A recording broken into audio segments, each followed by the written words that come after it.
14 सितंबर सन 2000 की रात 9:30 बजे बैंकॉक के एक लग्जरी फ्लैट का दरवाजा बजता है। बाहर दो थाई बाशिंदे एक बड़ा सा केक लिए मुस्कुरा रहे हैं। अंदर टीवी के सामने रोहित वर्मा अपनी बीवी और बच्चे के साथ बैठा था। सबको लगा ये बर्थडे का सरप्राइज है, लेकिन अगले ही लम्हे दरवाजा धकेल कर खोला गया और गोलियों की बौछार ने मंजर को खून में नहला दिया। मगर यह हमला रोहित के लिए नहीं था। असल हदफ था छोटा राजन, वही छोटा राजन जो कभी दाऊद इब्राहिम का दायां हाथ था, मगर बाद में उसका सबसे खतरनाक दुश्मन बन गया। उस रात राजन जख्मी जरूर हुआ, लेकिन बच निकला और पूरी अंडरवर्ल्ड जंग की सिमत बदल गई। और इस घातक हमले की क़यादत कर रहा था वो शख्स जिसे कराची में भोलू कसाई कहा जाता था। जी हाँ, हाजी इब्राहिम भोलू, पटनी मोहल्ले का अंगूठा छाप, जो चंद ही सालों बाद इतना ताकतवर हो गया कि मोज़म्बिक जैसे मुल्क में यह फैसला भी उसके हाथ में था कि सदर कौन होगा। सवाल ये है, आखिर एक कसाई का बेटा, अंगूठा छाप गुंडा, इतने बड़े आलमी माफिया का किंग मेकर कैसे बन गया? कराची के पटनी मोहल्ले की तंग गलियों का एक अंगूठा छाप लड़का कसाई के घराने में पैदा हुआ, स्कूल तक न पढ़ सका। मोहल्ले वाले उसे बस भोलू कहते थे। लेकिन ये भोलू चंद सालों में ऐसा ताकतवर बना कि उसका नाम दुबई के 5 स्टार होटल्स, बैंकॉक के पोश फ्लैट्स और मोज़म्बिक के जुआ खानों तक गूंजने लगा। शाहनवाज शानी, पीपल्स स्टूडेंट फेडरेशन के साबुक रहनुमा और भोलू के करीबी साथी, कहते हैं भोलू बिल्कुल अनपढ़ था, मगर तेज था, चालाक था, बहुत होशियार। दोस्तों, ये वो जमाना था जब ज़ियाउल हक का मार्शल लॉ खत्म हुआ, बेनज़ीर भुट्टो की पहली हुकूमत आई।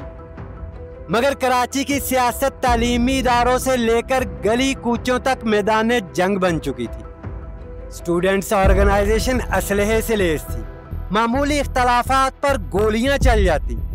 इसी माहौल में भोलू ने PSF के अस्करी बाजू में कदम रखा। देखते ही देखते वो सदर नजीब अहमद का करीब तरीन साथी बन गया। अब मोहल्ले का कसाई, स्टूडेंट रहनुमा कहलाने लगा। लेकिन फिर आया वो दिन जिसने सब कुछ बदल दिया। 6 अप्रैल 1990 नजीब अहमद पर कातिलाना हमला हुआ। 5 दिन बाद वो जिंदगी की बाजी हार गए। ये कोई आम कत्ल नहीं था। पीपल्स पार्टी के स्टूडेंट ऑर्गेनाइजेशन के सबसे बड़े रहनुमा को दिन दहाड़े कराची की सड़क पर मार दिया गया। ये लम्हा शहर में सियासी तशद्दुद के एक नए चैप्टर का आगाज था और भोलू अब सिर्फ कारकुन नहीं रहा था, उसके गिर्द खौफ और ताकत का एक नया असर कायम हो चुका था। इसी दौरान बेनज़ीर भुट्टो की हुकूमत करप्शन के इल्जामात और इत्तेहादियों के दबाव में गिर गई।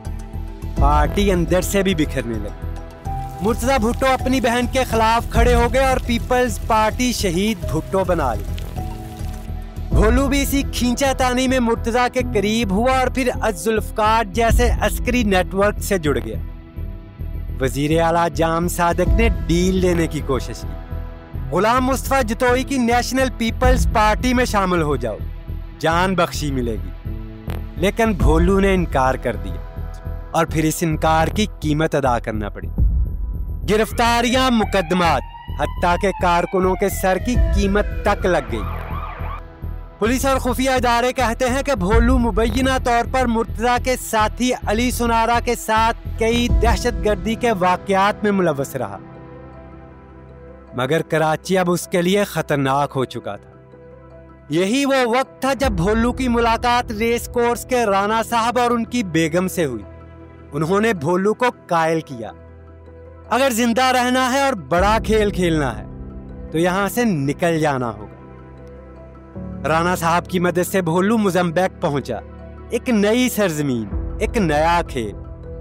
कुछ अरसे बाद उसका पुराना साथी मंजर अब्बास जाफरी भी जनूबी अफ्रीका जा पहुंचा। दोनों की दोस्ती पहले ही गहरी थी। लेकिन कहानी यहीं खत्म नहीं होती।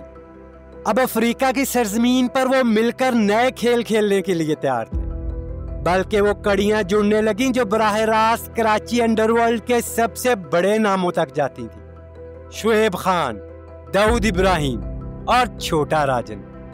सवाल ये है, आखिर पटनी मोहल्ले का अंगूठा छाप भोलू इन आलमी डॉन्स की जंग में कैसे पहुंच गया, और इस खूनरेज खेल में उसका असल किरदार क्या था? मोज़म्बिक पहुंचने के बाद भोलू ने वही किया जो हर बड़े माफिया डॉन का तरीका होता है। पहले मकामी गैंगस्टर से हाथ मिलाया, फिर उन पर हावी होना शुरू किया। लेकिन उधर पाकिस्तान में एक और खेल शुरू हो चुका था। 1992 में नवाज शरीफ हुकूमत ने फौज के साथ ऑपरेशन क्लीन अप लॉन्च किया। इब्तिदा में हदफ सिंध के डाकू और अगवाकार थे, मगर 19 जून को अचानक रुख मोड़कर MQM की तरफ कर दिया गया। इसी ऑपरेशन क्लीन अप पर हमने एक अलग वीडियो भी बनाई है, जहां असल कहानी खुलती है। लिंक डिस्क्रिप्शन में मौजूद है। 1994 तक ऑपरेशन अरूज पर पहुंच गया। मावरा अदालत हलाकतों और पुलिस मुकाबलों ने MQM के अस्करी विंग को तोड़ डाला। बहुत से कारकुन मुल्क छोड़कर भागे और सीधे जनूबी अफ्रीका जा पहुंचे, वही जगह जहां भोलू और मंजर गैंग पहले ही ताकत और पैसे का खेल खेल रहे थे। यहाँ पुरानी दुश्मनियां ताजा हुई।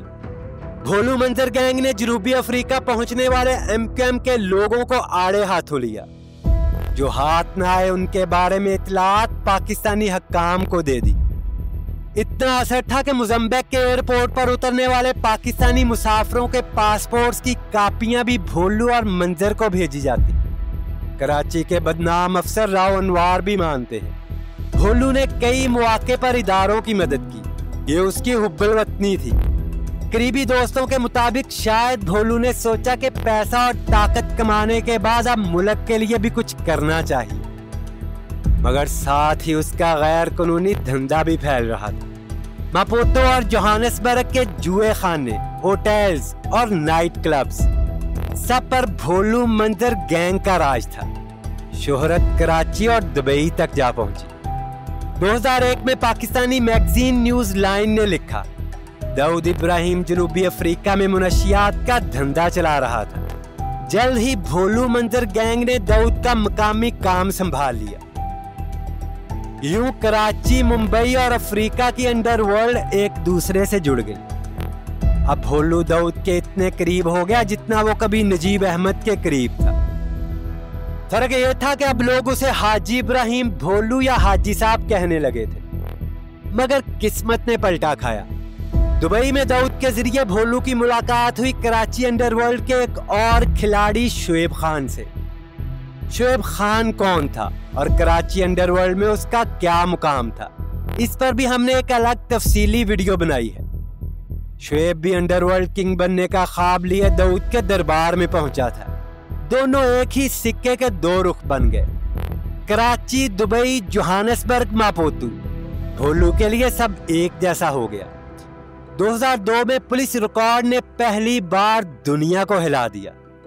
जनूबी अफ्रीका के एक हिटमैन ने एतराफ किया कि उसने भोलू के हुक्म पर एक शहरी को कत्ल किया। मुआवजा $20,000। अब किसी को शक न रहा कि भोलू अफ्रीका की जमीन पर भी खून का खेल खेल रहा है। रफ्ता रफ्ता उसका नेटवर्क फैलता गया।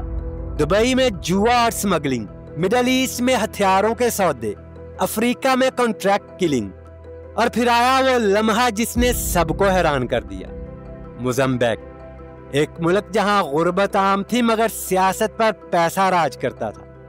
वहां भोलू और उसके साथी सदारती उम्मीदवारों की फंडिंग करने लगे। सोचने की बात, कराची के पटनी मोहल्ले का एक अनपढ़ कसाई जो कभी कुर्बानी पर जानवर ज़िबा करके पैसे कमाता था, अब ये फैसला कर रहा था कि मोज़म्बिक का सदर कौन बनेगा। लेकिन खेल बदलने वाला था। दाऊद इब्राहिम ने अपने सबसे बड़े दुश्मन छोटा राजन को रास्ते से हटाने का फैसला किया।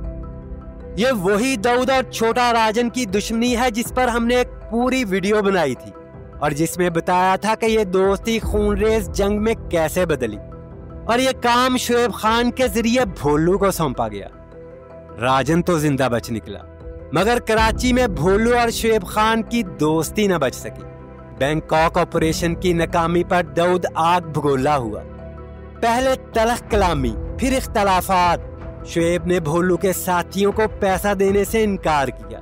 भोलू ने अपनी जेब से अदा किए, मगर तल्लुकात टूट चुके थे। 13 जनवरी 2005 को डॉन अखबार ने रिपोर्ट किया, हाजी इब्राहिम भोलू कराची के खयाबान सहर से लापता हो गया। पुलिस अफसर फयाज खान के मुताबिक वो उस दिन शुएब के घर गया था और फिर कभी वापस नहीं आया। चंद रोज बाद उसकी गाड़ी एयरपोर्ट की पार्किंग से मिली। तफ्तीश में सामने आया कि गाड़ी कई घंटे शुएब के घर खड़ी रही थी। पुलिस और खुफिया इदारों को यकीन हो गया था कि भोलू शुएब खान के हाथों मारा गया।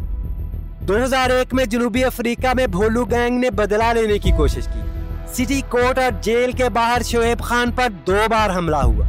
वो शदीद जख्मी हुआ मगर जिंदा बच निकला। आखिरकार 2004 में लाहौर के कैंट से गिरफ्तार हुआ। तफ्तीश में शुएब खान ने एतराफ किया, भोलू को उसने 8 जनवरी 2001 को कत्ल किया। तरीका खौफनाक था। पहले शराब पिलाई गई, फिर कहा गया कि दाऊद से मुलाकात करनी है। भोलू की आंखों पर कपड़ा बांधकर गुलबर्ग के एक मकान में ले जाया गया। वहां उसका गला घोंटकर कत्ल किया गया और लाश पंखे से लटका दी गई। बाद में लाश को तारकोल के ड्रम में डाल दिया गया, ऊपर चूना और पानी डालकर छुपाया गया। फिर बाकियात या तो कराची के कब्रिस्तान के करीब फेंक दी गई या मकान के बागीचे में दफन कर दी गई। जनवरी 2005 में शुएब खान की निशानदही पर वो बाकियात बरामद हुई। डीएनए टेस्ट से शिनाख्त हुई। लाश सिविल हॉस्पिटल लाई गई, बिल्कुल उसी हॉस्पिटल के अकब में वाक़े उर्दू आर्ट्स कॉलेज के करीब, जहां 16 साल पहले भोलू ने जराइम का आगाज किया था। पटनी मोहल्ले का अंगूठा छाप जो मोज़म्बिक में सदर बनवाता था, आखिरकार कराची के एक तारकोल के ड्रम में दफन हो गया। दोस्तों, आपको आज की हमारी वीडियो पसंद आई हो तो लाइक करें, दोस्तों के साथ शेयर करें और चैनल को सब्सक्राइब करना मत भूलें।